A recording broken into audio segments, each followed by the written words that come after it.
అందరికీ నమస్తే. ఎలా ఉన్నారు? ఇవాళైతే నేను టేస్టీ గులాబ్ జామ్ తయారు చేస్తున్నానండి. మనం నార్మల్‌గా గులాబ్ జామ్ చేసుకుంటాం గానీ, దాంట్లో స్టఫ్ పెట్టి గులాబ్ జామ్ చేసుకోం కదండీ! ఇప్పుడు నేనది ట్రై చేస్తున్నాను. అందుకోసం కొన్ని బాదం పప్పు, కొన్ని జీడిపప్పులు వేసి కొద్దిగా బరకగా మిక్సీ పట్టేసుకున్నానండి. ఇప్పుడు గులాబ్ జామ్ ప్యాకెట్లు 2 తీసుకుంటున్నాను. 2 ప్యాకెట్లు కట్ చేసి వేసేసుకున్నాక నేను ఒక అరకప్పుకి మిల్క్ పౌడర్ తీసుకున్నానండి, పాల పొడి. అసలు టేస్ట్ అయితే సూపర్‌గా వస్తుందండి. ఈ మిల్క్ పౌడర్ వేయడం వల్ల టేస్ట్ ఇంకొంచెం బావుంటుంది. ఇప్పుడు నేను ఒక పావు లీటరంత పాలు తీసుకున్నానండి, కాచి చల్లార్చినవి. వాటిని కొంచెం కొంచెంగా పోసుకుంటూ మనం చక్కగా మన ఉండకి వచ్చేలా కలుపుకోవాలండి. కొంచెం కొంచెంగానే పోసుకుంటూ ఉంటే మనకు జామ్ తినేటప్పుడు, గులాబ్ జామ్ తినేటప్పుడు పొరలు పొరలుగా వస్తుందండి. లూజుగా పాకం కూడా బాగా పట్టి చాలా బాగా వస్తుంది. అందుకని మనం ఎప్పుడు కూడా కొద్ది కొద్దిగా వేసుకుంటూ కలపాలి. నాకైతే కొంచెం పాలు మిగిలాయండి. ఒక 2, 3 స్పూన్ల పాలు మిగిలుంటాయి. మిగతాయి సరిపోయినాయండి. ఆ పాలు కూడా మనం స్టఫ్‌లో వేసి కలిపేసుకుందాము. మీరు కూడా నచ్చితే ఒకసారి మీరు ఇలా ట్రై చేసి చూడండి. అసలు చాలా అంటే చాలా బావుంటాయండి. ఇప్పుడు ఒక స్పూన్ నెయ్యి తీసుకుని మనం ఆ పిండిలో బాగా కలుపుకోవాలండి. కొంచెం కొంచెంగా తీసుకుంటూ మన పిండికి బాగా అద్దినట్టు వేస్తూ కలుపుతూ ఉంటే గులాబ్ జామ్ సాఫ్ట్‌నెస్ వస్తుంది. మనకు పగుళ్ళు రాకుండా కూడా ఉంటుందండి. మీరు ఒక్కసారి ఇదైతే టిప్పు మంచిగా గమనించగలరు. మనం పిండంతా కలిపేసుకుని తరువాత మాత్రమే మనం నెయ్యి తీసుకోవాలండి, ముందుగా కాదు. ఇప్పుడు మనం మిక్సీ పట్టుకున్న బాదం జీడిపప్పు పలుకుల్ని ఒక 4 స్పూన్ల వరకు నేను పక్కన ఉంచుతున్నాను. అందులో మిగిలిన దాంట్లో 2 స్పూన్ల మిల్క్ పౌడర్ వేసి 2 స్పూన్ల పంచదార పొడి వేసానండి. అంటే లోపల తింటున్నప్పుడు కూడా స్టఫ్ మనకు స్వీట్నెస్ ఉంటే చాలా బాగుంటుంది. పిల్లలు కూడా ఇష్టపడతారు. అందులో కొంచెంగా పాలు వేసి, ఆ మిగిలిన పాలు వేసేసాలండి. ఆ కొంచెంగా పాలు వేసి మనము బాగా ఉండగా వచ్చేలా కలుపుకోవాలి. మనం పాలు ఎక్కువగా వేయకూడదు. ఎందుకనంటే ఇందులో చక్కెర పొడి వేసాం కదా, జారుగా అయిపోతుంది మనం ఎక్కువ వేసామంటే.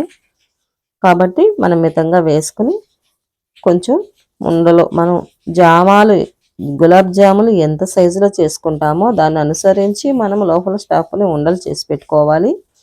ఇప్పుడు కలుపుకున్న పిండిని మనకు నచ్చిన సైజులో తీసుకుని చూడండి, బాగా పొంగింది కూడా పిండి. అలా పొంగితేనే మనకు చాలా టేస్టీగా వస్తాయండి గులాబ్ జాములు. లోపల గట్టిగా లేకుండా, ఉడకకుండా అలా లేకుండా చక్కగా మనం ఉడుకుతాయి. చక్కగా మనం తిన్నా కూడా, పిల్లలు కూడా కొంచెం ఒకటి ఎక్కువగా తిన్నా కూడా ఇబ్బంది లేకుండా పొట్టలో చాలా బాగుంటుందండి. అలా మనం గులాబ్ జాముని మనకు నచ్చిన సైజులో లోపల స్టఫ్ పెట్టేసి మనం చేసేసుకోవడమేనండి. నేనైతే కొన్ని రౌండ్గా చేశాను, కొన్ని ఓవెల్ షేప్లో చేశాను. మీకు ఏ సైజు నచ్చితే ఆ సైజులో చేసుకోండి, ఏ షేప్లో నచ్చితే ఆ షేప్లో చేసుకోండి. పిల్లలకు కూడా మీరు ఖచ్చితంగా ఒకసారి చేసి పెట్టండి. చాలా వెరైటీగా, చాలా టేస్టీగా ఉంటుందండి. ఎప్పుడూ నార్మల్గా కాకుండా కొద్దిగా వెరైటీగా ట్రై చేస్తే అప్పుడప్పుడు పిల్లలు కూడా ఈ ఫుడ్ని రొటీన్గా భావించకుండా ఉంటారండి. పిల్లలకి మనకు కూడా అప్పుడప్పుడు ఇలా మార్పుగా చేసుకుంటే బాగుంటుందండి. చేసుకునే ఐటెంనైనా కానీ ఇంకొంచెం వెరైటీగా, ఇంకొంచెం టేస్టీగా మనం ఖచ్చితంగా మార్చుకోవచ్చు కదండి. మనం కొంచెం శ్రమ అనుకోకుండా మనం ఇంట్లో వాళ్ళకి చేసి పెడుతున్నామంటే వాళ్ళు ఎక్కువగా బయట ఫుడ్కి అలవాటు పడకుండా ఉంటారనేది నా అభిప్రాయం అండి. మరి మీరేమంటారు ఫ్రెండ్స్? ఏదైనా నాకు చెప్పాలనుకుంటే మీరు కామెంట్ ద్వారా చెప్పండి. ఒకవేళ మీరు ఎలా ట్రై చేస్తారో ఆ వెరైటీ కూడా ఏదైనా ఉండుంటే నాకు కామెంట్ ద్వారా చెప్పండి. నేను తప్పకుండా ట్రై చేస్తాను. నాకు కొంచెం వెరైటీగా ట్రై చేయడం అంటే చాలా ఇష్టమండి. నాకు వంటలు, స్నాక్స్ కానీ, కర్రీస్ కానీ నేను కొంచెం వెరైటీగా చేయాలని కోరుకుంటాను. అంటే ఇంట్లో వాళ్ళు ఎప్పట్లా కాకుండా ఎప్పటికప్పుడు కొత్తదనంగా ఉండాలని, హ్యాపీగా తినాలని అనుకుంటాను. ఇప్పుడు స్టవ్ మీద వెడల్పాటి ఒక గిన్నె పెట్టేసి నేనైతే ఒక 400 గ్రాములు చక్కెర తీసుకున్నానండి. తీసుకొని ఒక గ్లాసు వాటర్ అయితే వేసేసాను. అవి బాగా కరగబెట్టుకుంటూ ఇటుపక్క స్టవ్ మీద నేను బాండలు పెట్టి నూనె వేసేసాను. కాగిన తర్వాత అంటే ఎక్కువగా కాగద్దండి. కొద్దిగా కాగిన తర్వాత ఇప్పుడు మనం చేసి పెట్టుకున్న గులాబ్ జాములు ఒక్కొక్కటిగా వదులుదాము. మనం బాగా మీడియం ఫ్లేమ్‌ల మీద పెట్టుకొని ఎర్రగా వచ్చేలా వేయించుకోవాలండి. అప్పుడే మనకు లోపలంతా కూడా ఉడుకుతుంది బాగా. అప్పుడు మనం తింటున్న సూపర్ టేస్టీగా ఉంటాయండి. చూసారు కదా! అలా ఎర్రగా బాగా కాలిన తర్వాత ఇప్పుడు తీసేసి ప్లేట్‌లో వేసుకుంటున్నానండి. కొద్దిగా కొంచెం చల్లారనిచ్చి మనము పాకంలో వేసుకుందాము. ఈలోపు మళ్ళా ఇంకొక ట్రిప్ వేసేస్తున్నానండి. నేను చేసుకున్న 2 ప్యాకెట్లకి ఒక 4, 5 ట్రిప్పులు వచ్చాయిలెండి.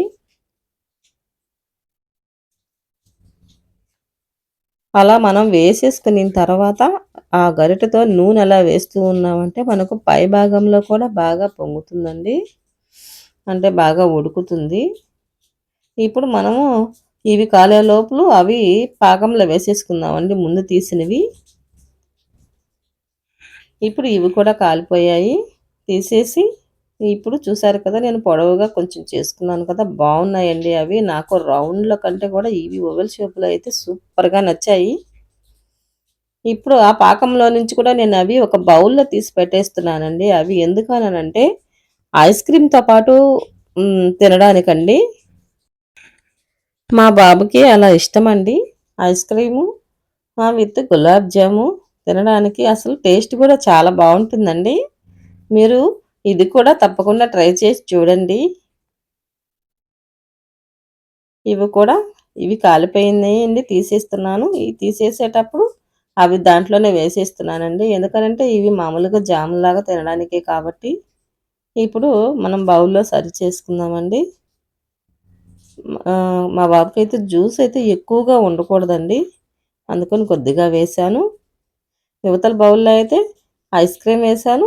ఒక జామ అయితే వేశానండి. ఇప్పుడు చల్లారిపోయినాయండి. చల్లారిపోయిన తర్వాతనే మనం తీసుకోవాలి. మనం ఇలా కూడా ఐస్ క్రీము విత్ జామ కూడా ఫ్రిడ్జ్‌లో పెట్టుకొని కూల్‌గా తీసుకుంటే ఇంకా చాలా బావుంటుందండి. మీరు కూడా తప్పకుండా ట్రై చేయండి. చూసారా లోపల ఆ స్టఫ్ పెట్టాం కదా మనండి. ఆ బాదం పప్పు, జీడిపప్పుది తింటూ ఉంటే అసలు సూపర్‌గా క్రంచీగా తగులుతూ పప్పులు చాలా బావుందండి. మీరు కూడా తప్పకుండా ట్రై చేయండి. నేను పైన కూడా కొంచెం బాదము, జీడిపప్పు పొడి చల్లాను. ఓకే అండి. మీకు ఈ వీడియో గనుక నచ్చినట్లయితే మీరు తప్పకుండా లైక్ చేయండి, షేర్ చేయండి, సబ్స్క్రైబ్ చేయండి. నన్ను ఇంకా కొంచెం ముందుకు తీసుకెళ్ళడానికి మీ లైక్ అయితే ఉపయోగపడుతుందండి. ఓకే. Thank you.